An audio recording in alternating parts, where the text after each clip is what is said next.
Thanks for joining us, everybody.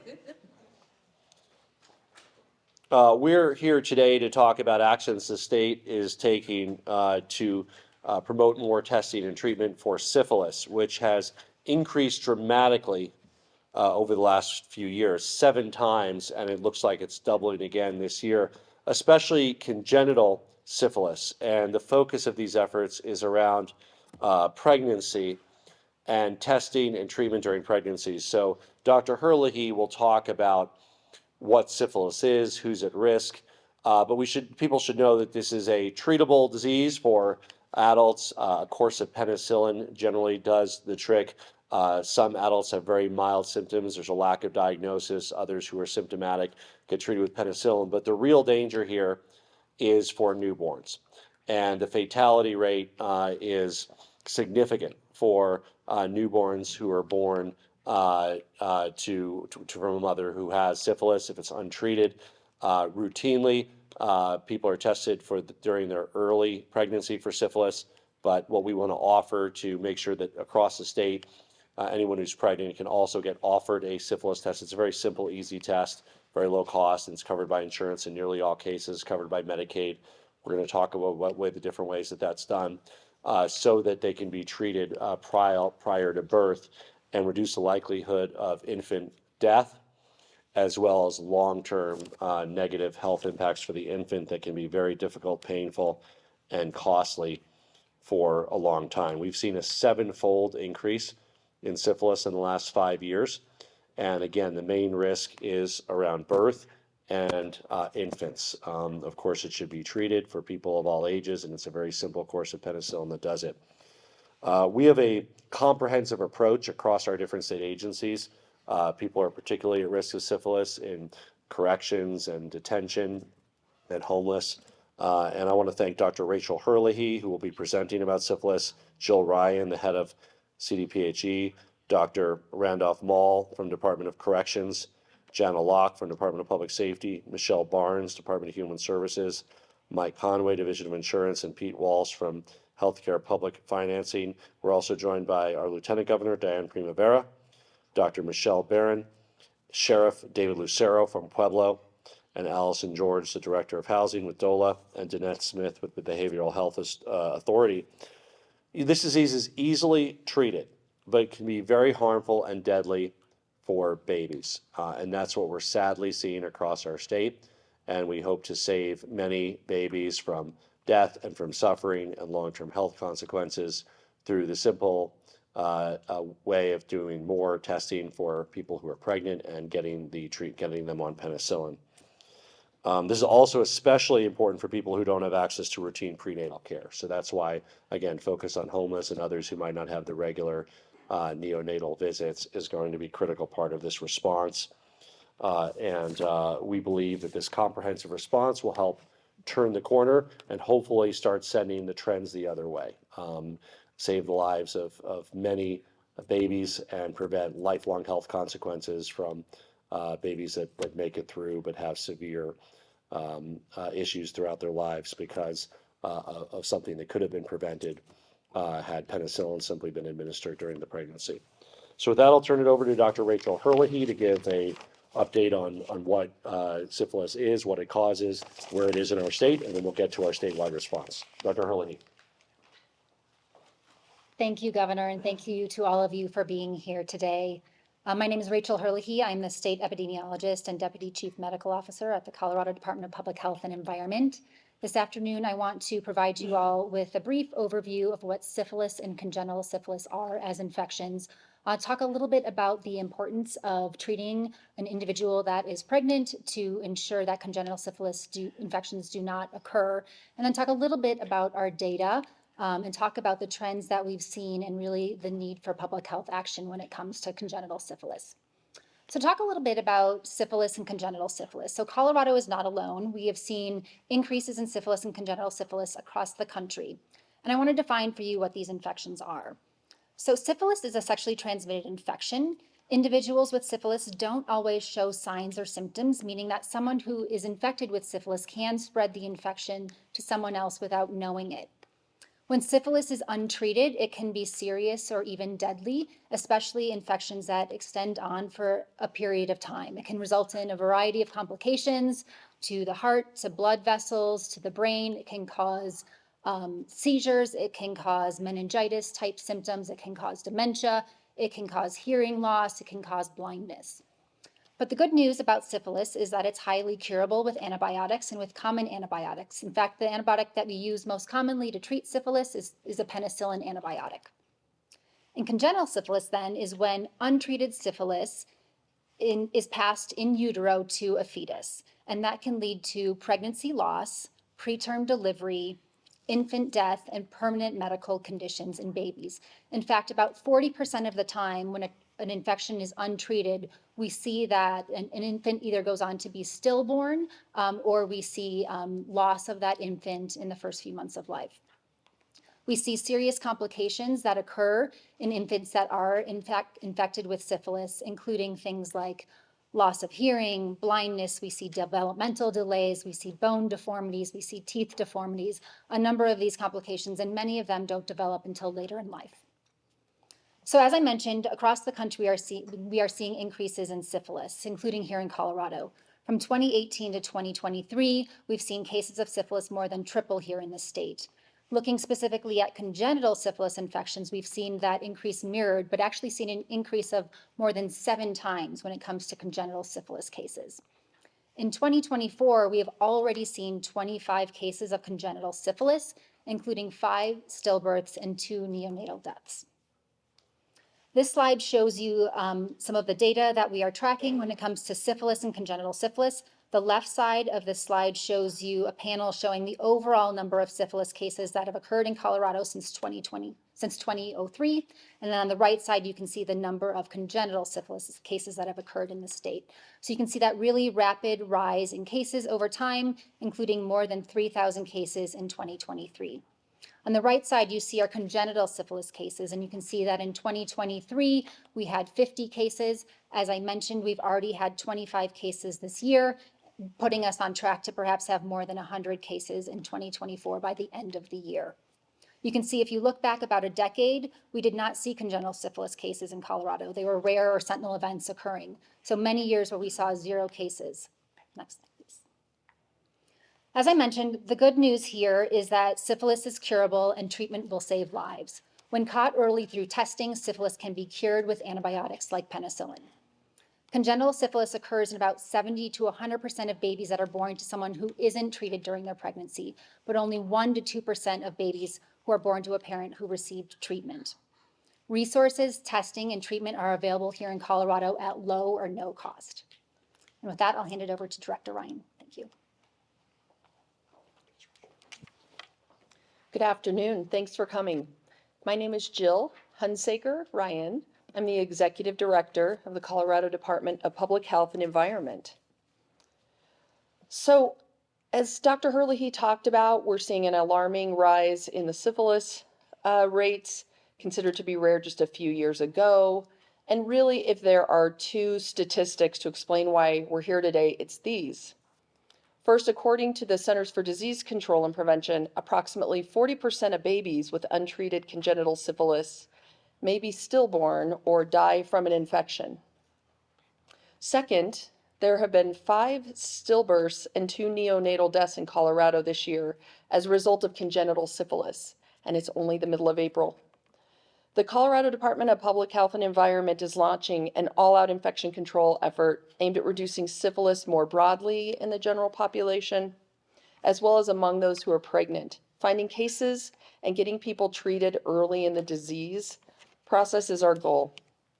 Therefore, I'm going to issue a public health order which will give women the opportunity to be tested and treated to prevent our youngest residents from experiencing the long-term consequences of an in utero syphilis infection, or worse, stillborn or newborn death. This public health order will go into effect on April 25th and will affect providers to offer syphilis tests to pregnant people. This is in line with the CDC call for action to respond to national congenital syphilis trends. We know that a lack of timely testing during pregnancy contributed to 88% of congenital syphilis cases in 2022. These are considered opportunities missed.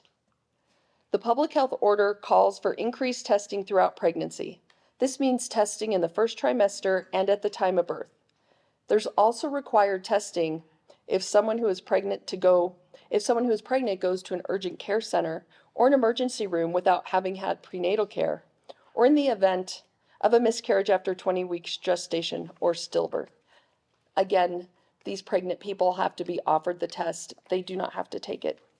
But this will apply to all healthcare settings and providers who care for anyone who is pregnant, including those in jails and prisons.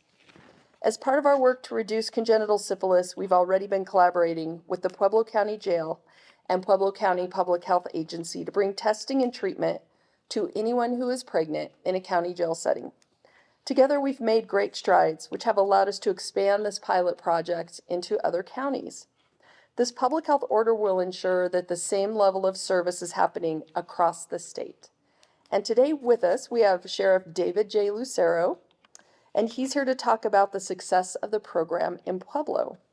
We are very thankful to Pueblo County for helping us determine the best way to prevent congenital syphilis in a population that may not receive any prenatal care any other way. In addition, the governor has called upon state agencies to help Colorado Department of Public Health and Environment curb this epidemic. This includes the Behavioral Health Administration, Department of Local Affairs, Department of Healthcare Policy and Financing, Department of Human Services, Department of Corrections, Department of Public Safety, Department of Regulatory Agencies. So it's really an all hands on deck approach, and you'll be hearing from these agencies in a little bit. But first, I would like to introduce the Sheriff of Pueblo County, David J. Lucero.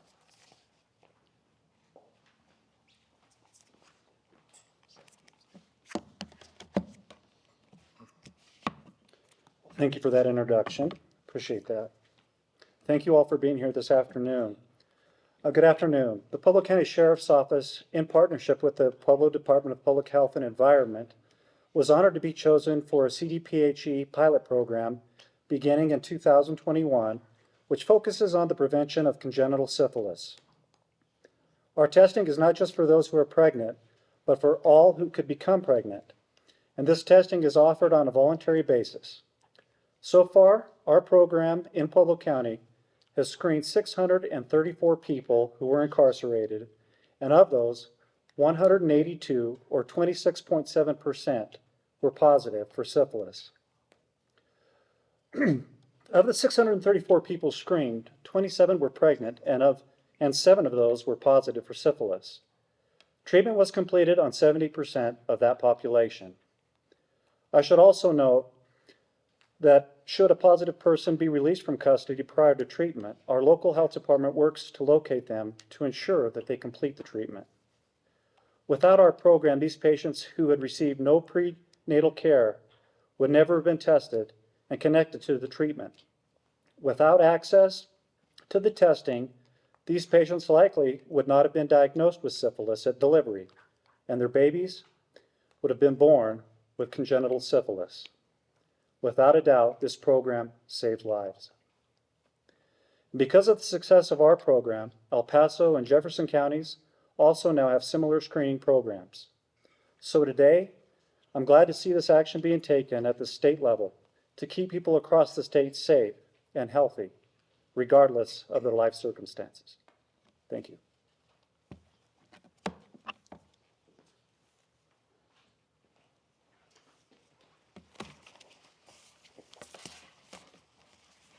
Good afternoon. My name is Randolph Maul. I'm the Chief Medical Officer for the Department of Corrections and Health Authority. At the DOC, we have an unwavering commitment to the health and safety of every individual under our care. Today's actions builds upon that rigorous testing protocols that we already have in place so that we can protect the health and safety of those in our care who are pregnant.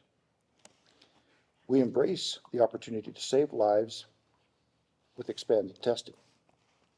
Currently, every person entering the department undergoes screening for syphilis or testing. For those capable of becoming pregnant, we conduct pregnancy tests upon the intake as well. If they are pregnant, we provide continued and dedicated support throughout their pregnancy. In alignment with the public health order, we will be incorporating additional testing for those who are pregnant during the third trimester, as well as the postpartum. We will continue to take a proactive approach to test any person who has been exposed or expresses concern about being exposed. We at the DOC are doing our part to reduce congenital syphilis and to keep people safe and healthy. Thank you, and I'd like to now turn it over to Jana Locke.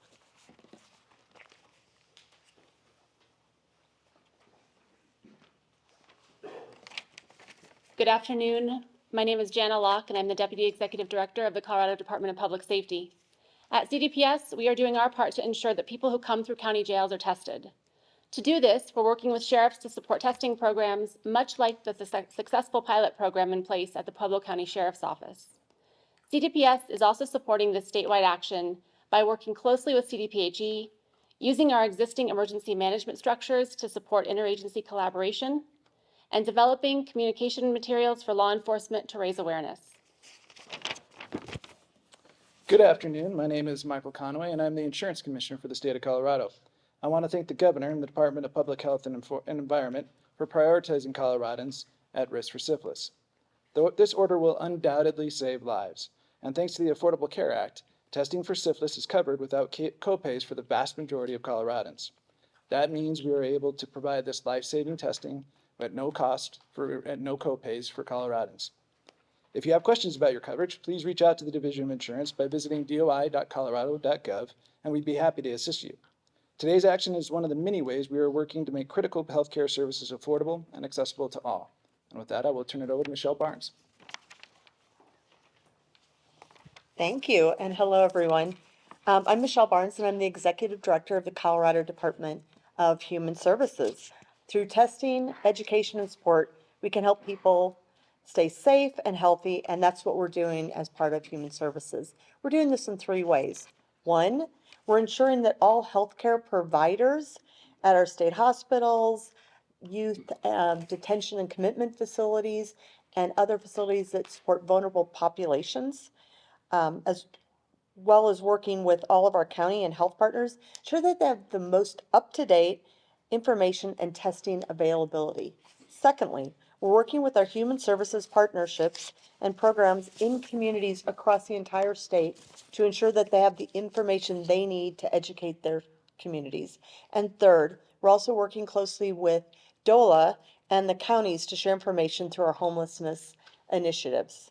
We look forward to partnering with everyone here to address the rise in cases across the state, save lives, and support perinatal health. With that, I'd like to introduce Dr. Walsh.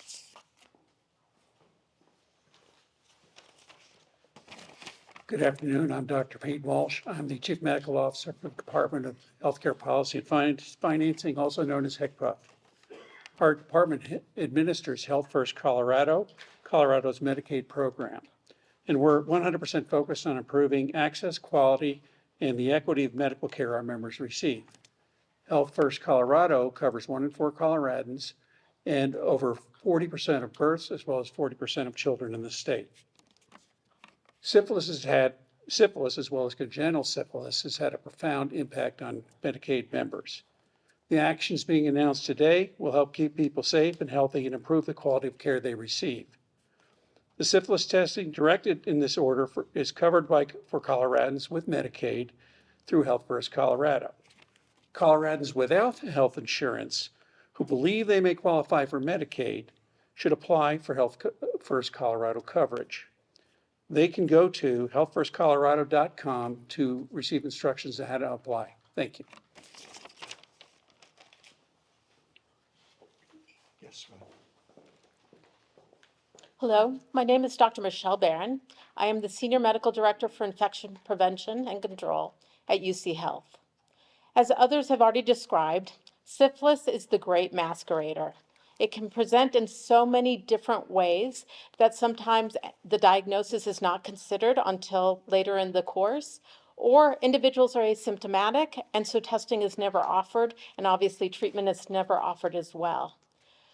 The other piece of this is that so many people don't even realize they're at risk, and so they don't ask for testing or providers don't think about offering it. UCHealth is committed to work with CDPHE and the governor's office on expanding access to testing and ensuring that individuals that are positive get treatment. The goal is to prevent these long-term complications that can be terrible in all aspects, and also ensure that we can help prevent transmission by treating these individuals proactively. Thank you. Okay, happy to take any questions. Hello, Meg Wingeter from the Denver Post. Is there any sense of why we're having so many cases this year? It was already rising, but it seems like even more than usual. Yeah, so as I mentioned earlier, the trends that we're seeing in syphilis and congenital syphilis are mirrored across the country. So if you look across the country by region, it's pretty consistent that these increases are occurring. And there's probably multiple reasons behind these increases. When we look specifically at some of the risk factors that are associated with the cases that we're seeing here in the state, we do see issues of substance use associated with cases. We also see cases that have an association with corrections, individuals that have been in jail. And so really the risk factors and the data that we're seeing are really what is driving the approach that we're taking with this public health order. And just those numbers that they had from the Pueblo pilot, looks like about 20% positive. We're sure if Lucero goes something like about 100 and 400, something like that. I don't know, 15. 26.7%. Positive, 26%. I mean, so what I think, in part answer your question, I think you're seeing jails and prisons as a place where this is spreading. Eventually people get out and that they also can spread it in the general community. So I think we're addressing keeping general society safer by really focusing on what's happening in jails and prisons. Yes. Can I ask a follow-up to that? So you're not saying that the drug use activity or the jails themselves are what is causing the increase? It's just there's an association between cases and those populations? So I'll let Dr. Herlihy address the causes. It is generally a sexually transmitted disease. I think it can theoretically be transmitted through blood and shared needles, but that doesn't seem to be as common a vector. I want to address that. Yeah, so I think the common link and the association here probably has to do with access to prenatal care and complicating factors in individuals' lives that are leading to them not receiving prenatal care. And again, I think that goes back to the approach we're taking here, where we're trying to find people where they are and where they're receiving health care, whether that's an emergency room, urgent care setting, or in a correctional setting. Right. Sorry, once more. I just want to be clear. So as it is state law required testing in the first trimester, right? So this is then expanding the times during pregnancy and then bringing it into more correctional facilities? So yeah, there's a few things happening. So hopefully you have materials that show several things happening. But yes, rather than just being offered once, and obviously some providers might already have offered multiple syphilis tests, all healthcare providers, including emergency rooms when they have a pregnant woman coming in, will be offering a simple, low-cost syphilis test. And then if it's positive, treatment will be offered, which is also covered under Medicaid for most of this population and covered under private insurance plans. Great. So, thank you all very much for joining us today and getting the word out. We look forward to tackling this head on, and we hope to reverse this trend and help save some lives. Thank you.